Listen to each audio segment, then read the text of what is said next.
ఇంగ్లీష్లో ఉండేంత ఎనాలిసిస్ తెలుగులో ఉండదు అనేది నేను చదివిన కామెంట్ అన్న. దీన్ని మీరేమంటారు?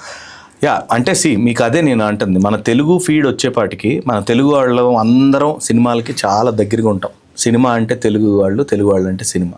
స్పోర్ట్ని కొంచెం డీటెయిల్డ్గా చూడాలనుకునే వాళ్ళు కూడా ఉంటారు. ఇంగ్లీష్ అంతా మనకు అలవాటైంది, టెక్నికాలిటీ ఎక్కువ కావాలనుకునే వాళ్ళు ఉంటారు. కానీ మాకు జనరల్గా మాకు మీటింగ్స్ కానీ, మాకు ఛానల్ మీటింగ్స్, మాకు అవుట్పుట్ మీటింగ్స్ ఇట్లాంటివి అయినప్పుడు ఏంటంటే ముందుగా మేము మాట్లాడుకున్నట్టే మన ఫీడ్ ఏం డిమాండ్ చేస్తుంది. Okay, don't get in to too much of technicality. మాకు ఇన్స్ట్రక్షన్స్ ఉంటాయి. మన తెలుగు ఫీడ్కి మన హోమ్ టీమ్ ఏంటంటే Sunrisers Hyderabad. We need to build our heroes. మన హీరోస్ ఎవరు? SRH. మన హీరోస్ ఎవరు? అభిషేక్ శర్మ. మన హీరోస్ ఎవరు? ఇషాన్ కిషన్. మన హీరోస్ ట్రావిస్ హెడ్. సో మనం వాళ్ళని బిల్డ్ చేస్తేనే మన మార్కెట్లో ఉన్న వ్యూవర్స్కి నచ్చుతుంది. సో అవునన్నా కాదన్నా మనం ఇంత క్రికెట్ ఆడాం ప్రేమ్, న్యూట్రల్గా క్రికెట్ చూడాలనుకుంటాం ఎవరైనా సరే. ఎవరు ఏమి వాళ్ళు SRH అంటే అభిషేక్ శర్మ ఏమి ఇక్కడ పుట్ల, తను పుట్టింది పంజాబ్ కానీ ఆడుతుంది SRH.